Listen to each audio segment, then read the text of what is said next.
Ser podcast. Episodio 78. Contra la transfobia. Muy buenas a todos, ¿qué tal, Nerea? Muy bien, compañero. Ya lo anunciábamos en el pasado episodio, queríamos hablar sobre la epidemia de transfobia que nos invade y lo vamos a hacer con dos mujeres que sufren ese discurso en primera persona. La administración Trump ha decidido directamente negarles el derecho a la existencia. Afortunadamente, algunos jueces y algunos gobernadores estatales se están enfrentando a esas decisiones, aunque no sabemos muy bien si Trump se detendrá ante ellos. No lo sabemos porque no lo ha hecho ante otras decisiones.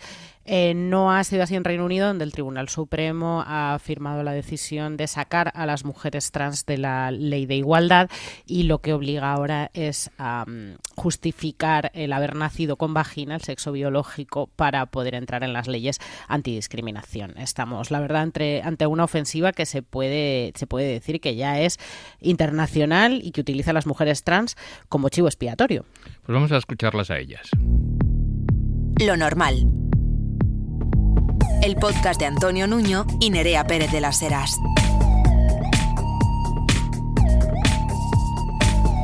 Un podcast normal.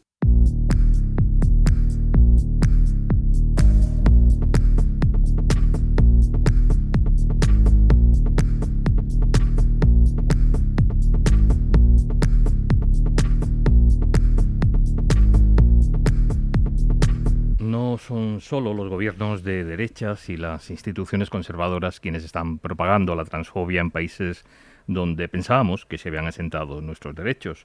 El Reino Unido tiene un gobierno laborista, pero su Tribunal Supremo ha dictaminado que la palabra mujer en la Ley de Igualdad de 2010 debe entenderse exclusivamente según el sexo biológico, excluyendo a las mujeres trans.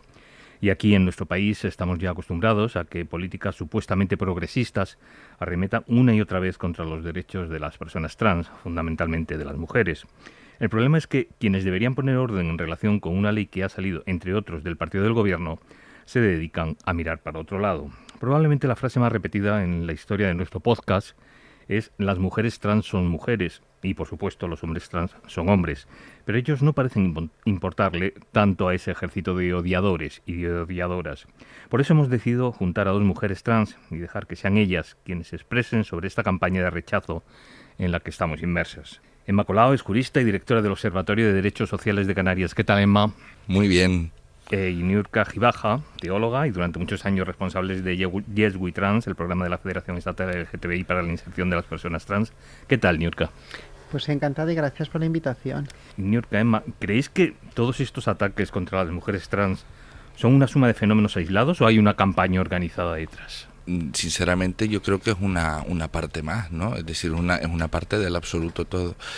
Aquí realmente cuando se habla de esta política del terror, porque al final se trata de toda una estrategia de política del terror sobre las libertades, estamos hablando no solo de las personas trans, de la comunidad trans, estamos hablando de todas las partes que sobran a una parte muy pequeña, que se organiza mucho, que hace mucho ruido y que infunde tanto temor a la gente, que desestabiliza una parte tan natural como es la humanidad. Cuando esta gente habla, ¿no? A mí me cuesta pensar en personas que puedan salir a la calle y empezar a alzar el dedo y decidir, bueno, esta persona concretamente me sobra. Así que esta persona tiene que dejar de existir.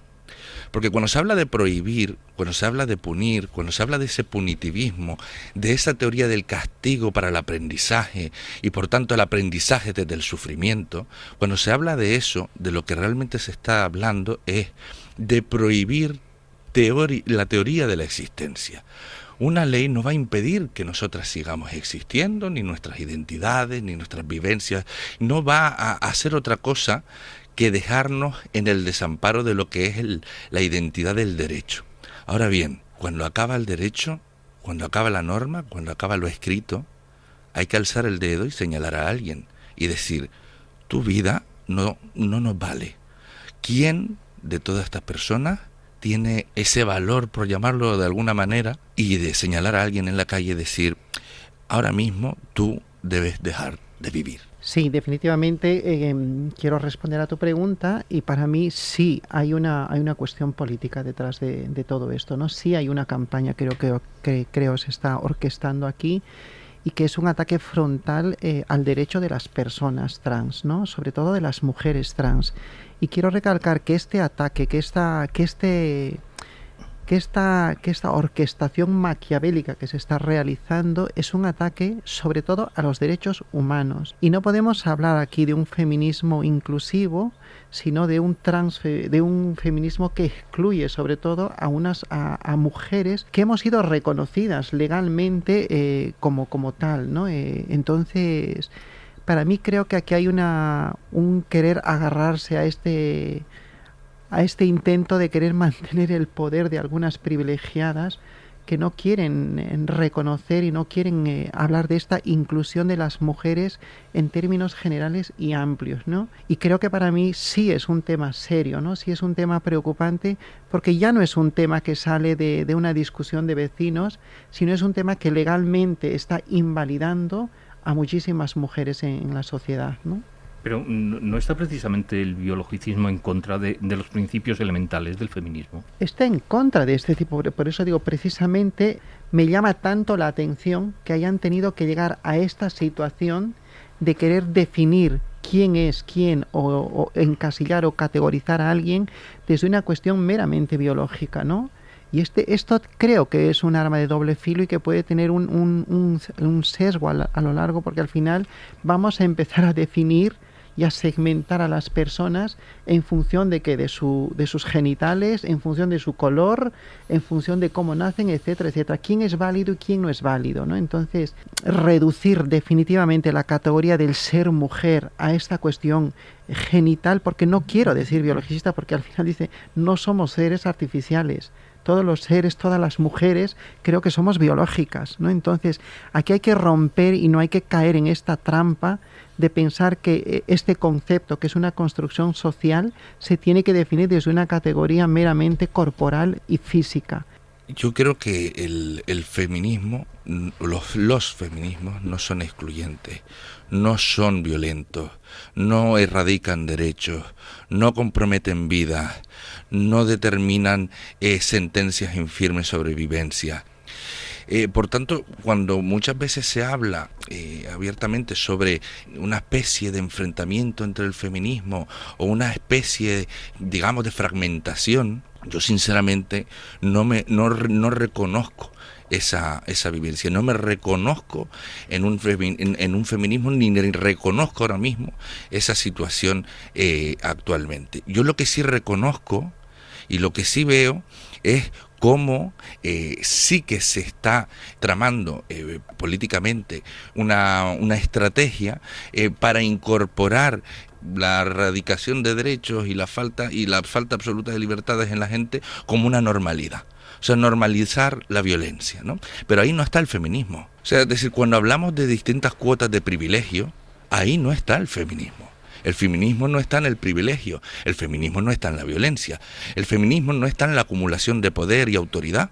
Entonces, cuando nos mandemos a revisar todas, tendremos que revisar también la casa. En la comunidad LGTBI, en el movimiento LGTBI, hace falta más feminismo. Y tenemos que también hacer una revisión hacia adentro. No son solo hombres heterosexuales, cis, hetero, blancos, quienes están realmente poniendo encima de la mesa discursos de odio. También son hombres gays blancos con acumulación de autoridad y privilegio. También son mujeres lesbianas. También son muchas personas que están atravesadas por la identidad, que están atravesadas por las orientaciones, que están atravesadas por las expresiones de género, que están atravesadas por muchas características y por otros sistemas de opresión. Entonces tenemos un problema porque no estamos llevando a la reflexión. Tengo miedo de la certeza, de la absoluta certeza de que todo el mundo tenemos claro cuál es el diagnóstico, cuál es la situación, cuál es la cura. Y no tengo actualmente mucho margen para la duda enfrente. Y temo la certeza. La certeza radica consenso, la certeza radica la posibilidad de confiar en la otra persona, la certeza radica en sí misma la capacidad de tener espacios alternativos o revolucionarios. Fijaos que en esta línea escribí hace unos días Iñaki Paredero que detrás de esta transfobia, igual que tras el Brexit, asomaba el intento de las personas blancas heterosexuales anglosajonas por recuperar la hegemonía que habían perdido, al menos en su visión subjetiva del mundo, por el avance de la diversidad y el desarrollo de países como China. ¿Creéis que puede haber algo de esto? Definitivamente sí. Yo creo que esta reflexión que hace Iñaki creo que es como muy acertada, ¿no? Porque detrás de todo esto sí hay esta pérdida, ¿no? Este miedo y este intento de acorralarse y de sujetarse en los privilegios que todavía mantienen, ¿no? Y esta capacidad de querer definir y de querer validar quiénes son las que realmente deben ser reconocidas como válidas en el sentido de la categoría mujer, ¿no? Entonces, creo que unido a todo esto, a esta lucha de poder que además ha tenido un apoyo bastante fuerte para que llegue hasta donde ha tenido que llegar, no somos conscientes de lo duro que puede ser el tema de la negativa y del no reconocimiento de la categoría de mujer a las mujeres trans, ¿no? Entonces, yo creo que sí es importante hacer esta reflexión, ¿no? Es decir, las mujeres trans no somos la amenaza para el sistema, las mujeres trans no somos la amenaza para las demás mujeres, y las mujeres trans no somos el enemigo ni somos el borrado del resto de mujeres. Entonces yo creo que mostrar a las mujeres trans como aquellas que invaden o que usurpan un territorio es seguir generando y aumentando este bulo y creando enemistades y brechas entre mujeres, ¿no? Cuando lo que tendría que unirnos es la sororidad y el feminismo a todas, ¿no? Entonces se repite y se dice muchas veces todas sin dejar a ninguna atrás. Entonces yo creo que es tiempo también de levantarnos muchas de nosotras y de empezar a que se nos escuche, a que nuestras voces también sean valoradas y que sobre todo en estos espacios, ¿no? Tenemos que saber debatir y reconquistar estos espacios que se nos están intentando arrebatar. Cuando la ley transestatal se debatía tanto y tantísimo, cuando se despreció tanto el reconocimiento de derechos a personas de la comunidad trans o fíjate, cuando se debatía si alguien podía autodeterminarse a sí misma, es decir, decir quién es, se aprobaban otras medidas de las que no se hablaban. Se vulneraba las condiciones socioeconómicas de los domicilios. No se hablaba de cuidados de personas en situación de dependencia. No se hablaba de la situación de las cuidadoras y de la precarización que se hace a día de hoy con el sistema público del que se llama garantía. No se hablaba de cómo diariamente hay gente que no puede, o que tiene que decidir delante del despacho de una trabajadora social entre una prestación para comer o una prestación para sostener el alquiler. No se hablaba de muchas cosas, porque el debate estaba centrado en cómo erradicar identidades. Hay que separar dos cosas. Primero, yo estoy totalmente de acuerdo con la compañera cuando habla precisamente de que no podemos caer en la trampa, pero tenemos que reconocer una cosa. Es verdad que el reconocimiento de la identidad no es que solo ponga en jaque a la acumulación de privilegios, es que lo que pone encima de la mesa es algo como que las personas pueden empezar a dibujar un sueño y un marco de derechos donde autodeterminarse a sí mismas. Principal elemento para la autodeterminación de los pueblos. Y eso lo digo desde el sur del norte. La autodeterminación de los pueblos es algo políticamente muy complejo, pero no pasa si no ocurre previamente la autodeterminación de los cuerpos. Una de las reivindicaciones más elementales del feminismo. ¿Qué hacer, cómo hacer y dónde hacer con nuestros cuerpos? Eso pone en jaque una forma de organización política acumulativa donde la gente solo se encuentra en el margen de la productividad, donde la gente es básicamente un elemento importante para consumir y consumirse a sí misma, donde rescatar el tiempo para los cuidados, para los afectos, para los encuentros, deja de ser políticamente necesario. Así que a día de hoy, cuando todos están esperando que exista enfrentamiento, la forma de organizarse debería ser los espacios de encuentro, los espacios de esos afectos. A mí me preocupa que el debate sobre si somos las mujeres trans o la comunidad trans el eje por el que hace palanca este fascismo, impida debatir sobre todo lo que estamos comenzando gradualmente a perder cada vez que no debatimos del todo. Sí, porque parece claro que estamos de nuevo ante una lucha que más que con la identidad o con el género, tiene que ver con los privilegios, que es una lucha política, en definitiva, ¿no? Como comenzabas tú al principio, es una lucha política y detrás de esto hay una intención. Yo creo que no hay que olvidar esto y por eso yo decía, no somos nosotras las enemigas. Aquí hay una lucha política, aquí hay una lucha, un miedo a la pérdida de poder, un miedo a la pérdida de privilegios, un intento de seguir manteniendo aquello que por muchos años tenían muchas de ellas, ¿no? Entonces, yo creo que aquí es importante también defendernos, también alzar nuestras voces ante este tipo de situaciones que se están generando, que ya no me preocupa que es en un solo país, probablemente esto vaya intentando llegar a otros países en Europa e incluso a otros espacios, ¿no? E intentando querer arrebatar los derechos de las personas, sobre todo el de las mujeres trans, ¿no? Que es el gran tema y el gran debate ahí. Ya no solo las mujeres trans, sino creo que en general todo el colectivo LGTBI y todas aquellas minorías que de alguna u otra manera estamos viendo amenazados todos nuestros derechos, ¿no? Nosotras también tenemos que poner encima de la mesa la territorialidad, ¿no? Depende mucho, te marca mucho el territorio para valorar muchas veces el contexto político. Desde Canarias, lo que vemos en la comunidad es que ya se desposeyó materialmente a la comunidad LGTBI. Aquí hay una diferencia enorme entre aquella comunidad que viene estacionalmente y disfruta del territorio y aquella que sostiene, cuida, protege y hace red en el territorio. Aquí ya hace tiempo que se desposeyó materialmente. Canarias es una de las comunidades autónomas que más se referencia en todo el Estado por el reconocimiento de derechos y sin embargo es una de las comunidades autónomas que más le incumple. Antes del fascismo ya habían arrebasado a la comunidad LGTBI en Canarias. Porque son las compañeras trans, son las compañeras maricas, bolleras, travestorras, somos todas nosotras las precarias, las que estamos en los sures, las que estamos sosteniendo, las que estamos cuidando, las que estamos vigilando, las que estamos continuamente intentando encontrarnos. Y antes de que incluso se pusiera el foco sobre nuestra identidad ya se nos había arrebatado el tiempo. Porque la primera fue la batalla por el tiempo. Porque en Canarias, que se trabaja muy por encima de la jornada laboral de 40 horas, que es la segunda comunidad autónoma que más horas trabaja de todo el Estado, por debajo de Madrid, en Canarias, que no hay tiempo para la resistencia, para el cuidado, para el encuentro, para la discusión, para el afecto, en Canarias que está la gente agotada hasta la saciedad y que ya ha reducido su campo de reivindicación y batalla por el sostenimiento de su propia vida, cuando llegó el debate, llegó viciado. Por eso, de verdad que Canarias está tan desgastada que ahora lo que tenemos claro es que cuando ya empezaron a hablar del debate de nuestra identidad, nosotras ya veíamos de alguna manera holísticamente que sí, primero seremos nosotras, después serán las migradas, que ya está ocurriendo en Canarias con los discursos de odio hacia las compañeras migradas, serán después las compañeras en general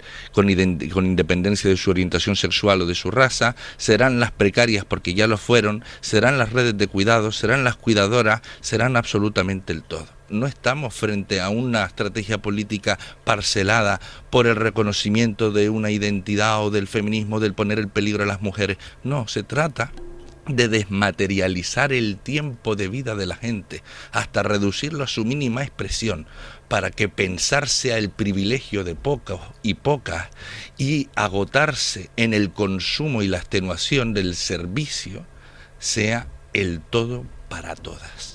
Y luego está la importancia del lenguaje, un lenguaje que hace que terminemos perdiéndonos y que terminemos por no saber dónde está la clave de la cuestión. Nos encontramos, por ejemplo, aquí con las dos magistradas del Constitucional, con María Luisa Balaguer e Inmaculada Montalbán, supuestamente progresistas, muy próximas al PSOE, que creen que la autodeterminación de sexo genera inseguridad jurídica que puede afectar al artículo 14 de la Constitución y alertan de posibles fraudes. Cuesta mucho trabajo entender que establecer que las mujeres trans son mujeres en igualdad de derechos puede ir contra el reconocimiento de la igualdad, ¿no? A mí me resulta muy difícil entender esto.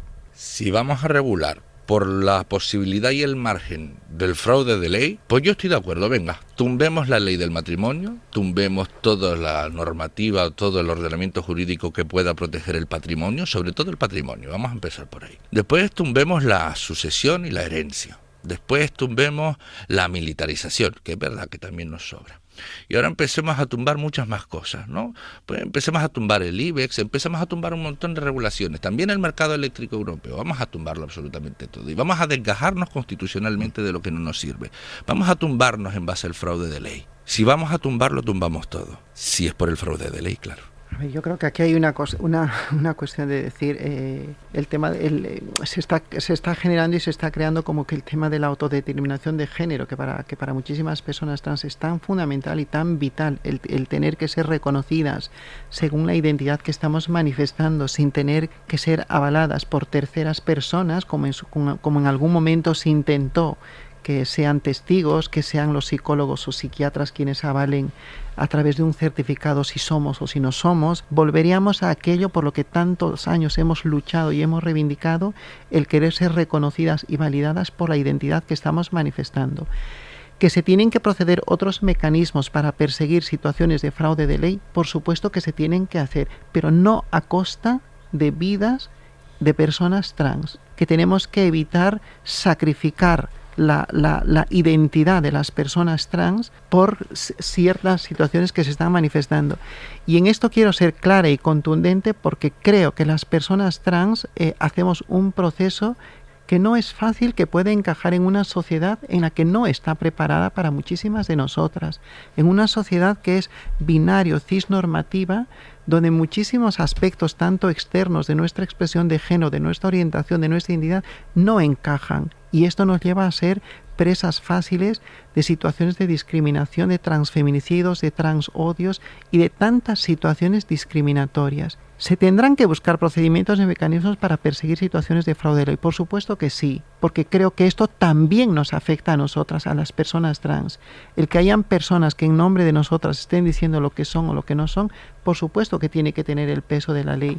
Pero vuelvo a insistir, no a costa de nuestras realidades ni de nuestras vidas. Y para mí aquí el mensaje creo que es importante y que escalar es que se acerquen a conocer nuestras realidades. Hablábamos antes de la importancia del lenguaje, pero también muy evidente la importancia de los símbolos. ¿Por qué tienen los y las transfobas esa obsesión con el deporte? A mí lo que me ha sorprendido no es su obsesión por el deporte, porque bueno, yo no voy a entrar en por qué se obsesionan. A mí lo que me ha sorprendido bastante es en cómo se han obsesionado con una inexistente situación de vulneración de derechos hacia las mujeres por la existencia de otras mujeres compitiendo, utilizando las hormonas, ¿no? Utilizando la hormonación como si fuese una especie de dopaje, ¿no? Entonces, como si realmente no se hubiese a día de hoy utilizado hormonas en todas las personas cis. Las personas cis son las mayores consumidoras de hormonas de todo el mercado. De hecho, los bloqueadores se utilizaron principalmente, precisamente para atletas deportivos, sobre todo para garantizar un mayor rendimiento de su actividad física. Pero de esto no se habla, ¿no? Porque cuando se habla de la peligrosidad de las personas trans, se buscará siempre cualquier espacio, cualquier resquicio para que la peligrosidad, la política esta del terror llegue a cualquier espacio, a cualquier campo, a los baños, a las duchas, a los espacios deportivos, a los espacios reservados. Cuando se habla de esto, realmente no se le está poniendo el foco al deporte. De lo contrario, estaríamos poniendo el foco sobre la misoginia, la violencia sexual, cómo se defiende continuamente todos los casos de violencia sexual a mujeres en el deporte, al margen de ellas, de sus derechos, cómo se protege al agresor dentro, cómo se garantiza que el deporte calificado como femenino esté al margen de cualquier tipo de relevancia pública, política, de reconocimiento. De eso no, eso es más complicado, ¿no? Porque sería meterse en la violencia estructural, en el problema estructural, ¿no? Vamos a ocuparnos de lo que queremos considerar como el gran problema, ¿no? Y ahí tenemos, por ejemplo, los casos que hemos visto de compañeras que ya han levantado la voz precisamente porque hombres cis heterosexuales en espacios de autoridad, privilegio y poder en esos espacios deportivos han cometido actos de violencia sexual. Yo creo que se está generando esta situación de otra vez el miedo y el rechazo de este tipo de personas hacia las personas trans en el deporte, porque nuevamente nos pintan y quieren dar esta imagen de que somos la amenaza y el enemigo, ¿no? Esa es una constante en los distintos espacios de la sociedad, ¿no? Ya sea en los ámbitos educativos, sanitarios, laborales, o sea, en todos los espacios en los que creo que debemos estar por derecho, se está pintando esta imagen de que somos la amenaza, ¿no? Entonces, y el deporte es uno de los puntos que ha generado y que está generando muchísimo debate en estos últimos años, ¿no? El tema, digamos, hormonal, sobre todo con las mujeres trans, no se puede reducir solo a las personas trans, porque pueden haber mujeres cis que de una u otra manera tienen una carga más elevada de testosterona que la que puede tener incluso una mujer trans, ¿no? Entonces, yo creo que estas regulaciones tienen que existir, pero creo que desde un espacio inclusivo, ¿no? Sin descartar y sin invalidar a unas u a otras como mujeres, porque de fondo y de raíz está la categoría mujer, ¿no? Entonces, creo que es importante cuidar estos detalles. Emma Colau, Niurka Gibaja, muchas gracias por este rato de charla sobre los derechos de todas, de todos y de todes, y por esa reflexión de que esto no es una cuestión de identidad, sino que va mucho más allá. Muchas gracias. Gracias a ustedes por el espacio. Pues vamos a terminar, que estamos cercanas al 1 de abril. Yo creo que es importante mandar este mensaje a que recordemos que todavía para las personas LGTBI+, y en concreto para las personas trans, el acceso al ámbito laboral sigue siendo uno de los grandes desafíos, y creo que tenemos que seguir abriendo puertas en el ámbito empresarial. Emma, muchas gracias. Muchas gracias a ustedes por el espacio, de verdad, siempre es un placer, y gracias a la compañera Niurka por haber debatido aquí, habernos encontrado.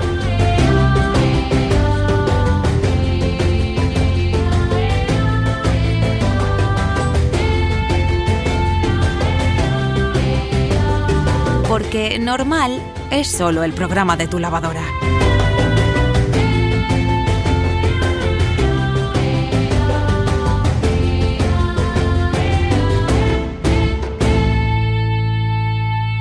Ya hemos hecho mención en nuestra charla con Emma y Niurka la columna que publicaba hace unos días en Infolibre el sociólogo especializado en temas LGTBI Iñaki Paredero.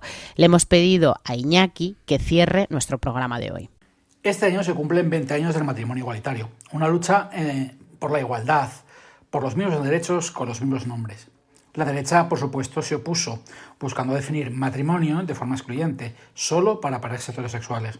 Querían dejar claro que los homosexuales y heterosexuales no éramos iguales ni ante la sociedad ni ante la ley, pero en España venció la igualdad y desde entonces el matrimonio igualitario solo ha traído felicidad. Hoy algo oscuro le pasa a Estados Unidos y Reino Unido. La hegemonía cultural y económica anglosajona está en decadencia, y también la de las personas anglosajonas blancas cis heterosexuales. Su papel como cúspide de la jerarquía social internacional está en cuestión con el avance de la diversidad y la igualdad, y con la irrupción de países que cuestionan su hegemonía económica y cultural. Esto es lo que explica en gran parte su giro a la ultraderecha. El Make America Great Again o el Brexit no pueden explicarse sin el voto de los blancos mayores que buscan retroceder en el tiempo para recuperar esa hegemonía perdida, culpando a los inmigrantes, a las personas LGTBI o a otros países de su retroceso simbólico. El mismo mecanismo se está usando contra las personas trans. Se plantea batalla por un concepto, esta vez el sexo y más concretamente la mujer, entre una definición inclusiva en la que caben las mujeres cis y las mujeres trans, o una definición excluyente en la que solo caben las mujeres cis. Y todo para dejar claro que las mujeres trans no son mujeres y por lo tanto no pueden tener los mismos derechos. Se defiende una definición biológica de sexo porque consagra la desigualdad simbólica y ante la ley de las personas trans. Y de la misma forma que con la xenofobia, la transfobia se impulsa de forma tan acusada en el Reino Unido por la percepción de pérdida de hegemonía entre las mujeres anglosajonas mayores, muy agravada por la decadencia de lo anglosajón en el mundo. Esa pérdida de hegemonía es lo que ha sobreactivado la transfobia entre las mujeres blancas británicas mayores del Reino Unido, que perciben a las mujeres trans como sus invasoras, como amenazas a su puesto en la jerarquía social, que no pueden aceptar que una mujer trans sea una mujer como ellas. La transfobia es gemela de la xenofobia y la definición excluyente del sexo es el Brexit de las mujeres británicas. Pero al final, retroceder a una definición biológica del sexo para expulsar y eliminar de los derechos a las personas trans, lejos de solucionar nada, solo agravará el problema. Porque las mujeres trans son mujeres y el matrimonio homosexual es matrimonio. La igualdad ante la ley es un derecho constitucional. Mismos derechos con los mismos nombres. Ninguna sociedad justa puede sostener condenando la desigualdad a una parte de la ciudadanía.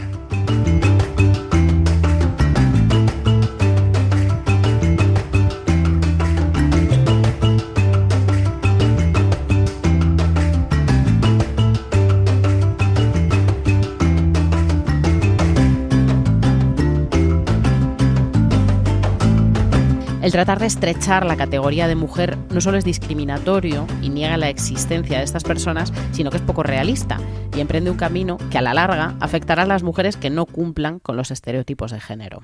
Las mujeres trans son mujeres, los hombres trans son hombres y no existe discusión.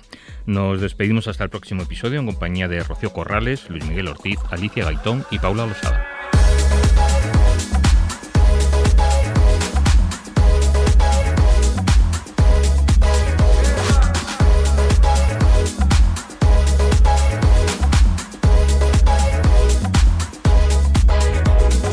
Lo normal es una producción de Ser Podcast.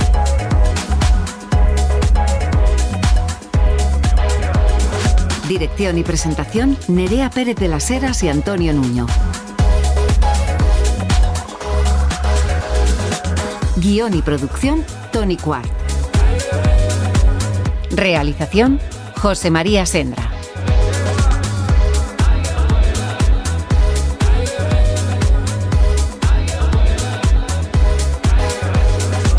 Para no perderte ningún episodio, síguenos y suscríbete en la aplicación y la web de la cadena SER y en todas las plataformas.